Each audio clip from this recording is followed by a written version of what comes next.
Good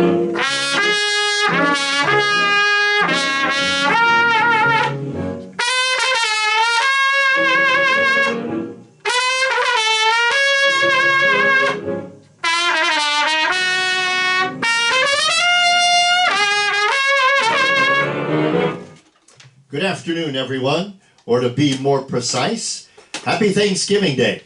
I know I told you last week I wasn't going to do another video until I got to the Christmas one, but I received an email last Friday morning. I'm going to tell you a little bit more about it in a few minutes, but it inspired me and it helped me to realize that I needed to do this video. So I'm going to do an entire short program by request video of Harry James tunes. Some of you will be sad that I'm not singing. Some of you might be glad that I'm not singing. I promise I'll be singing on the next video, which I think is going to be my Christmas video. Anyway, we're going to start off here with a program of the music of Harry James with a tune that was a big hit recording for Harry in 1942. It originally was written as a Dick Haymes vocal. And when Dick left the band, Harry went into the Columbia Studios and recorded his 1942 hit recording of Cherry.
Now, you diehard Harry James fans will no doubt have noticed on that track the Willie Smith alto sax solo and a trombone solo by Ray Sims. That's because it's the Harry James Orchestra on that track.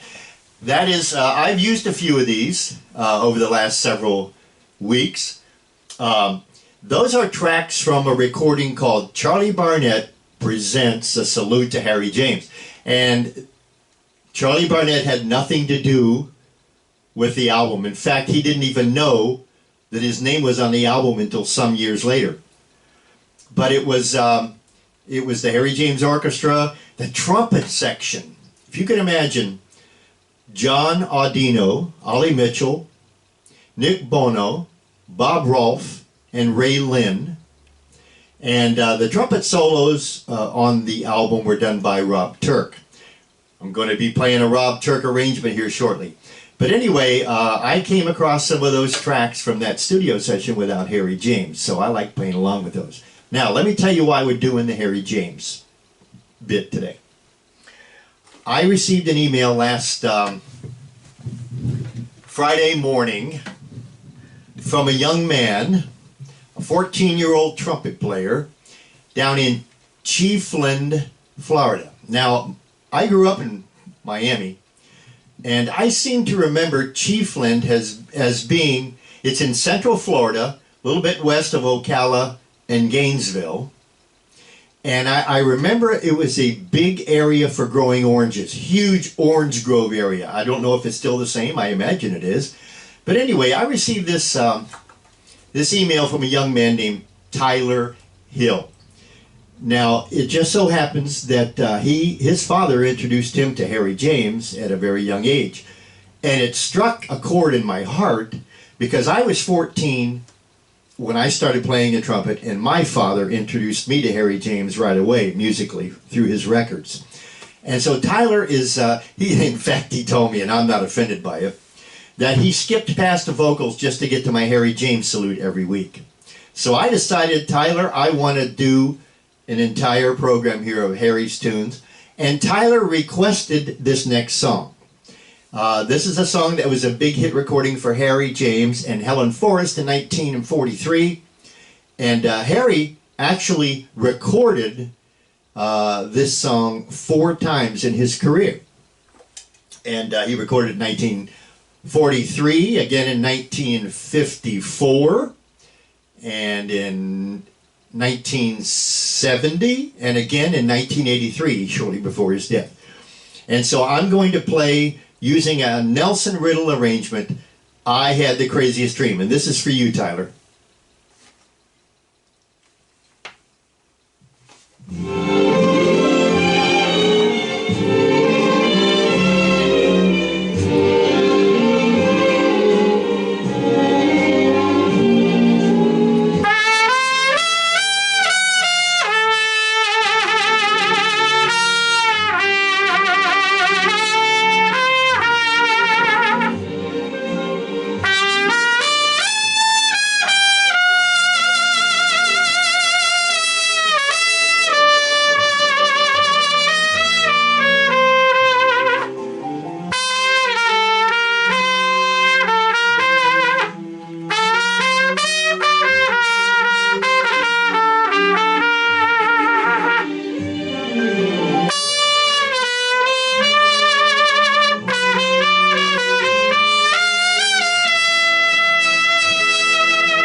hope you enjoyed that, Tyler, down in Chiefland, Florida.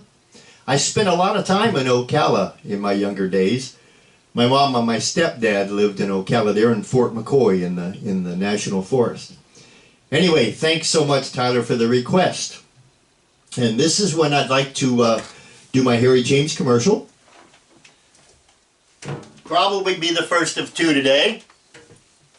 But this is my book, Harry James Trumpet Icon. And people ask me, Chuck, what are you doing during the lockdowns? Well, I wrote this book, and it's been available now on Amazon since the 7th of May. Sold quite a few copies of it. And if you want to know the real true story of the musical career of Harry James, you ought to go to Amazon and pick up a copy. Paperback is $21.99. And the Kindle ebook is $9.99, I think. And I think you'll really enjoy hearing or reading stories you've never heard about how different recordings and different movie appearances and television appearances and stories about guys in the band. In fact, 13 different members of Harry's band contributed to the writing of this book, and I appreciate it. So this will make a nice Christmas gift. I've already had quite a few people that bought the book that have said, hey, I'm buying this from my dad or my uncle or from my brother or something, so encourage you to do that. Let me run over here and grab another prop. Hold on now.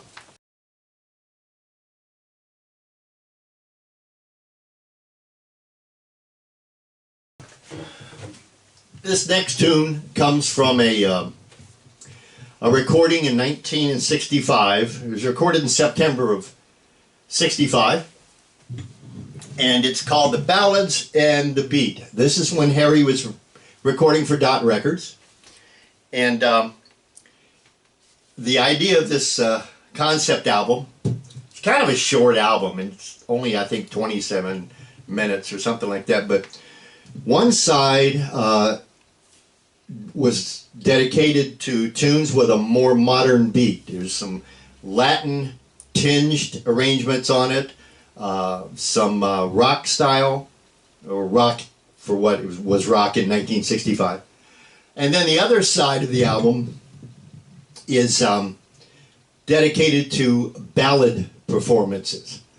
And so I'm going to do a tune that Rob Turk wrote for Harry James, and is on the beat side of this album. And Harry, this was one of the tunes that Harry really enjoyed playing. And he played it clear up through at least through the mid-70s. I know he was still playing it as late as 1976. So I'm going to use, I don't have a track, so I took the original recording and I've tried to subdue Harry's sound a little bit. But I want to play for you the Rob Turk arrangement, Harry James, Going Out of My Head.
tell you, you don't realize what a monster Harry was until you try to play one of his solos. Even from the 60s and 70s, he was just so awesome. Anyway, that particular track featured a trumpet section that included my friends Tony Scodwell, who made this particular trumpet for me, and then Tommy Perillo, who just celebrated a birthday earlier this month and is still a legendary lead trumpet player there in Las Vegas. Anyway,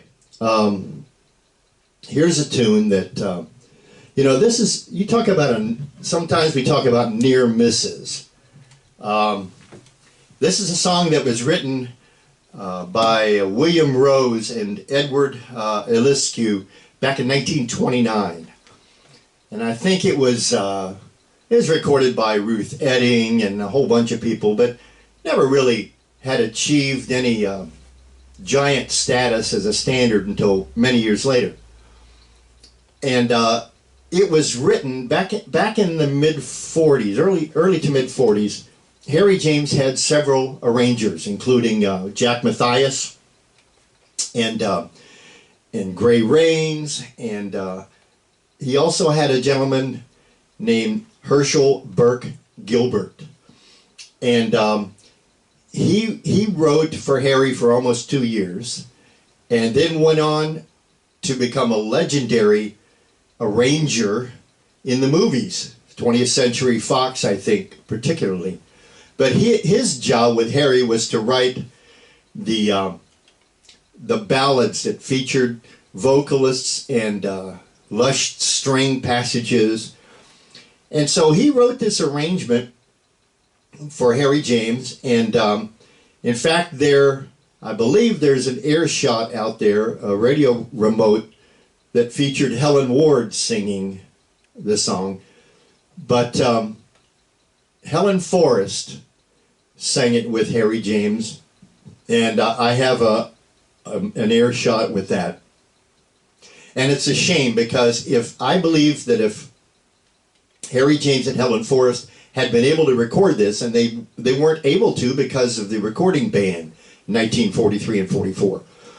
But if Harry and Helen had recorded this song, it would have been a big hit. There's no doubt about it. In fact, Helen Forrest went on her solo career and recorded it a couple of times on her own.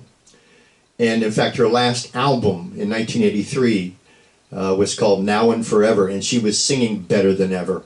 And she recorded this song. But this is a song that Harry finally got around to recording in 1972. And it was on the album Mr. Trumpet, which was recorded with a band of British musicians. And it's a great, great album that Harry kind of stretched out and did some Dixieland, some ballads, some big band, in tribute to some of the other trumpet players that Harry had been peers with during his career. So I'd like to play for you a little Harry James style trumpet on More Than You Know.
More Than You Know. More Than You Know. Beautiful song. Well, you know, I think many Harry James fans will agree that there were every style of music that Harry played, there were eras where that particular style was foremost. As many great jump tunes as Harry, that's what we used to call them, Tyler, jump tunes. As many great jump tunes as Harry played and recorded in the early to mid 40s, he was best known and had his most successful recordings doing ballads. And then the late 40s, he concentrated more on his jazz underpinnings, even getting into the realm of bebop. But I think the greatest era of the jazz recordings and arrangements for the Harry James Band was the decade from 1957 to 1967. They were some of his greatest recordings, some of his greatest arrangements. And so I'd like to play for you a tune. And let me just mention, you know, I got a request from Tyler, and that motivated me to do this video. And feel free to send me a request, folks. That's why I call it by request. And you'll see right down in the description, you'll see my request email address, chuckparduebigband@yahoo.com. And also there's another address there, my PayPal address. If you care to donate to the cause, send a tip or a donation to that PayPal address. It really helps right now with no music work going on. And in fact, tomorrow I'm looking forward to 10 hours of working at a department store. That's what I've been doing since the first part of September, unloading trucks and doing customer service tasks. Trying to make ends meet here as I'm not getting any music work, but if you like what I do and you appreciate the effort that goes into it, feel free to send a donation to my PayPal address. Anyway, going back to the jazz era of 1957-67, Harry had the premier big band arrangers at that time. Last week I played an arrangement by, composition and arrangement by Bill Holman. And Quincy Jones and Thad Jones and Neil Hefti. These were guys that were writing for the Harry James Band during the late jazz era. But nobody was better and more prolific at writing for Harry James than Ernie Wilkins.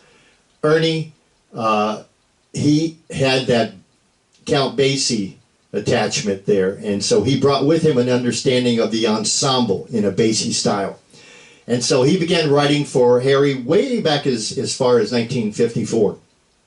And so I'd like to close this week with a tune that was written by the great Charlie Shavers. And Ernie Wilkins wrote this for the Harry James Band in 1961, and Harry continued to play it to the end of his career. And for a background track, you're going to hear a live performance of the Harry James Orchestra with Buddy Rich on drums, with no trumpet solo. And so I'm going to try to supply the trumpet solo to Undecided.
Oh, Buddy Rich tag at the end there.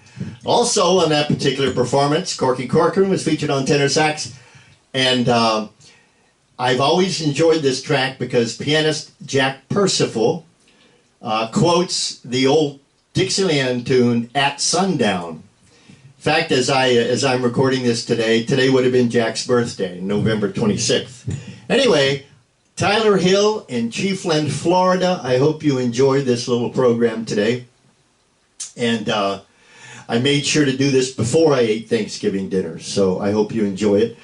And remember, folks, if you have a request, send it to me on my request email address, chuckparduebigband@yahoo.com. And if you care to contribute, if you're feeling generous today to the holidays, want to contribute to this little project, I sure would appreciate it. My PayPal address is right there. So until I see you again, I think in a couple of weeks when I do my Christmas program, God bless you all, and I hope the rest of your Thanksgiving day is great.